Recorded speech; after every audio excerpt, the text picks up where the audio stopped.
Okay, I will work my duty time. Love this Topi group. Love the MC. I will change the names to protect my job. A bit of background. I have worked in public education at site for over 25 years. The supervisor was a new one with a questionable past. I was newly elected union president. The supervisor did not like me and I think felt threatened by my mere existence and went after me. Wrong move, Skippy. From the beginning of the educational term, my supervisor, ND, and I clashed. They seemed to go out of their way to find something to talk with me about, write me up for, or simply question me about. At first I chalked it up as trying to figure out what I did and how things ran, but it became obvious that it was going after me and wanting to get me fired. Well, let's just say as a long-term employee in a public education system with a strong union, I am fairly protected. Add to that I am the union president of that strong union. Add Kevlar to that protection. That is not to say I could not lose my job. It just needed to be criminal and a felony. I will try to keep the rest of the story short. After multiple petty meetings, conference summaries and write-ups, I got tired of it.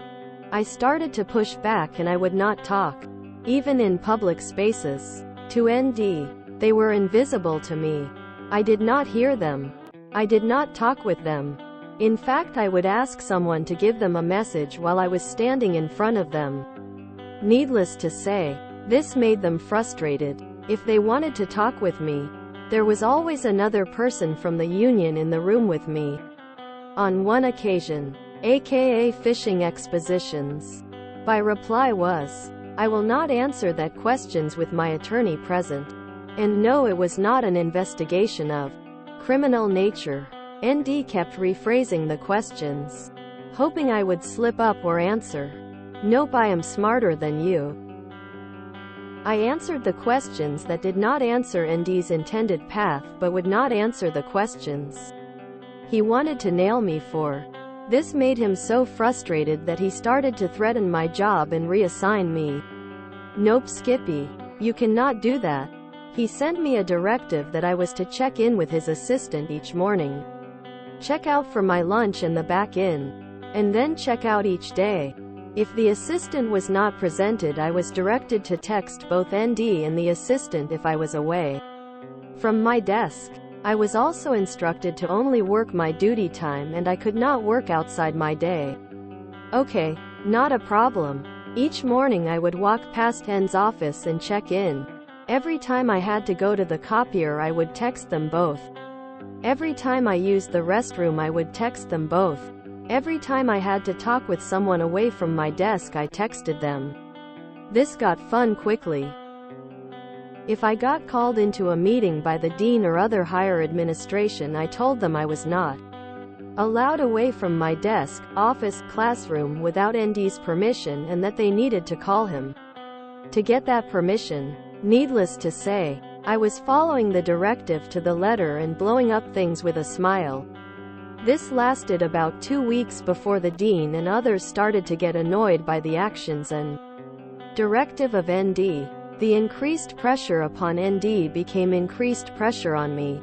Yep, he was not getting the message and digging his heels in because he's the boss and I was just a subordinate. When I was fed up, I brought in the regional union representative and they started to get very clear with not only ND, but the president of the educational institution that the next meeting would involve the union attorneys and we would be filing legal action under the state and federal laws in regard to union busting. Big dollars in attorney fees to even start to answer the complaint. BTW, it costs us nothing for our attorneys and filing. Make a long story short, my life got much easier. He was not allowed to talk with me and he was placed on administrative leave for the remainder of the year and never returned to educational employment in the area. And for me, life is great and I am happy to work more hours than I am paid for and I do not need to text anyone when I have to pee. Winner. Similar story here. Management got tired of our union president and tried to get him fired. One tactic that they attempted was to try to pin a wage theft accusation on him. Back then our small union was not allowed a full-time president, so official union time had to be submitted to management for their approval. Our president decided to submit these requests in 15-minute increments.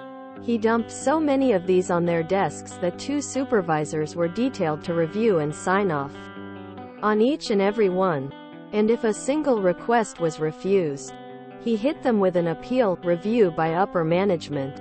Took 3 weeks. But management folded and allowed us to use official time as we saw fit. He was never charged with wage theft for his union duties. I was with you until working more hours than you are paid for. I would hope, especially as a union president, that you would correctly log every hour worked and likewise encourage all of your bargaining unit employees to do the same. Classified employees, support staff, do not get paid well enough compared to certified employees, credentialed teachers and administrators, and are often only part-time employees. You are setting an example that this is acceptable and potentially blocking union members from the hours and employment benefits they have earned and very much deserve. OP here. To clarify my comment about working more hours than paid for, I am salaried. As an educator we are not allowed OT. We are allowed comp time, or flex time, but not overtime. Plus I do not have to clock out when I am doing union business. In my mind, it works out over the year. Simply put, I do not lose pay when I am attending union-related conferences and such. I will not answer that questions with my attorney present.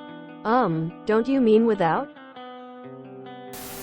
I love IT when idiots get slammed because of their inferior complex. What makes you happy to work more hours than you're paid for? As the union president you should be setting the correct example of refusing to work when you're not being paid. What's that? Skip? They've broken down? 3 miles out the road? We'll get out there straight away.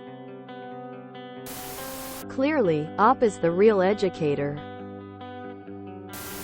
The random capitalization makes this sound like a "I wish this is what happened" more than a retelling. A master class for apprentice ND. I wonder if he learned anything? I can relate as a Teamsters union steward.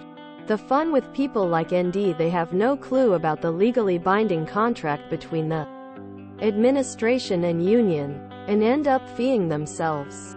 We also have the union support system.